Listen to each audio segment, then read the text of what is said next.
initial V1 of Animal Farm. Uh, what ended up happening is Animal Farm was lending to PancakeSwap's uh, version 1 syrup pools. Yeah. PancakeSwap came out with a V2 syrup pool and ended emissions on their V1 pool. So that forced us to make a decision. Do we continue to operate without this lending dynamic, or do we update our contracts to be able to work with this V2 syrup pools? And it was not a hard decision, because uh, leaving 30, 40, 50 million dollars on the table every year is just it makes no sense. So we decided to launch a V2, which allows us to update to the V2 Sarah pools and gives us additional functionality in case PancakeSwap decides to switch the pools again in the future, or we want to add additional back-end lending models so we can service more than just PancakeSwap.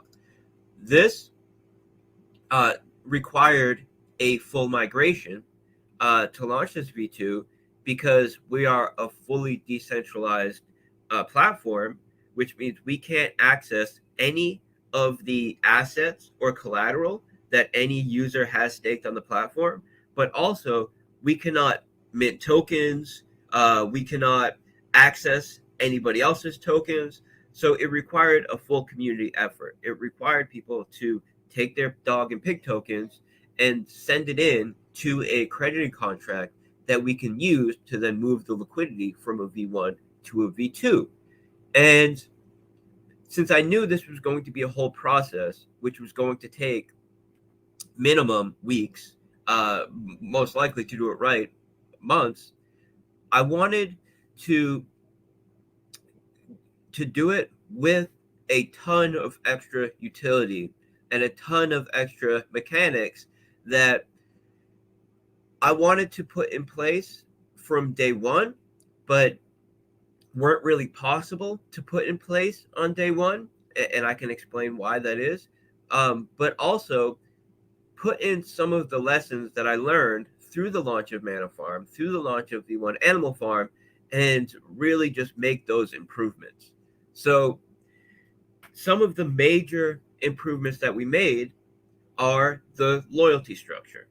So, in V1, you earn the dog token through non-native staking. So if you stake BNB, BUSD, BNB, BUSD LP tokens, all of these non-native staking pools and farms earn you the dog token, and the dog token is our native reward token.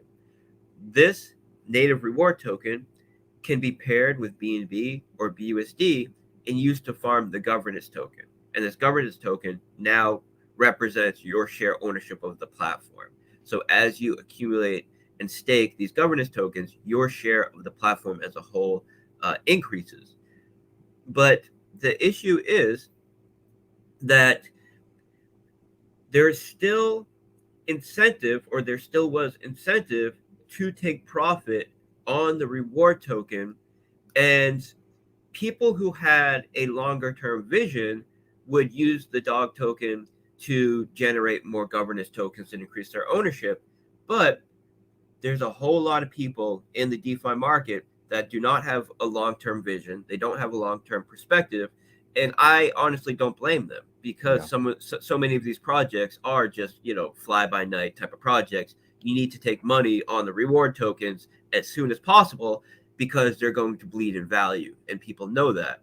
So with V2, we wanted to put in mechanics in place to ensure that this reward token isn't bleeding out in value, because it's not the primary incentive of the user to take profit on this token by selling it on the market. And we did this through this loyalty system. Yeah. And the loyalty system is effectively a variable tax based on the actions that you take on the network. So traditional vesting models work by locking up the tokens.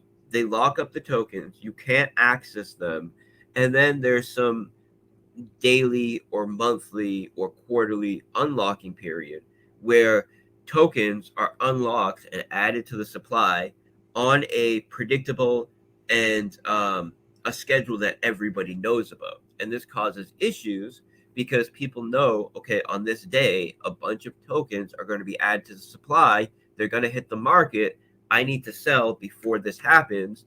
And you have a compounding negative sell pressure effect, because it's not just the negative sell pressure of the tokens hitting the supply, it's also the panic and the people front running this that causes a more compounded sell pressure. So we want investing without the negative externalities that come with vesting, and that's what this loyalty model gives us. So the dog tokens, when they're generated, either through the initial crediting or when you buy it or when you get it through farming, it starts out with a 60 to 90% tax applied to it. And this is effectively the same as locking the token, because very few people will want to sell with that kind of tax applied to it.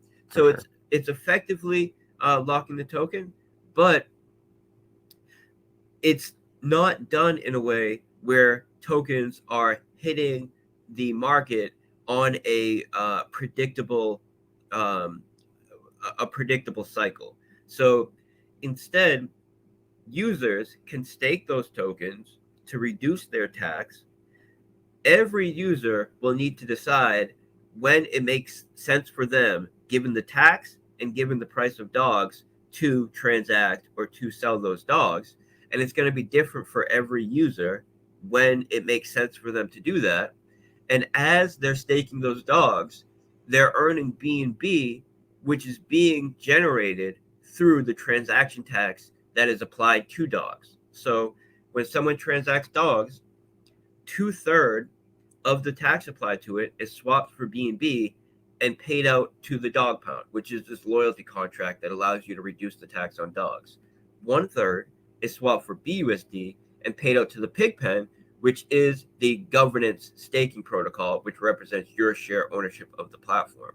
So now the pig pen is not only getting deposit and withdrawal fees paid out to them, that's applied to all products on the farm. The piggy bank, the pools, the farms, they all have deposit and withdrawal fees. These fees are being swapped for BUSD and paid out to the pig pen. So not only are they getting this, they're also getting the BUSD that's generated through the backend lending from PancakeSwap, and also they're getting BUSD generated from this tax applied to dogs. And V1 had a 3% tax on dogs, which was being swapped for BUSD and paid out to the pig pen. And millions of dollars were paid out to the pig pen.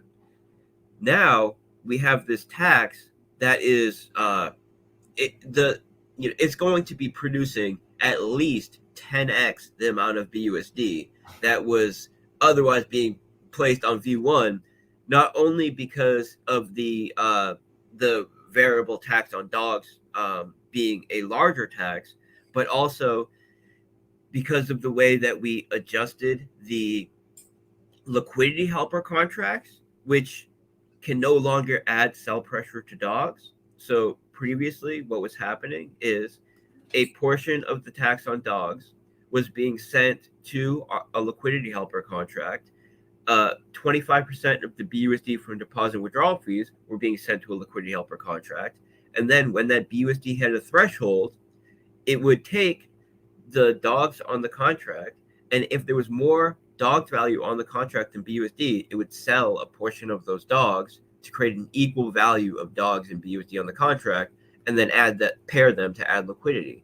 Now, the dogs which was previously going to the liquidity helper contract is now going to the pig pen.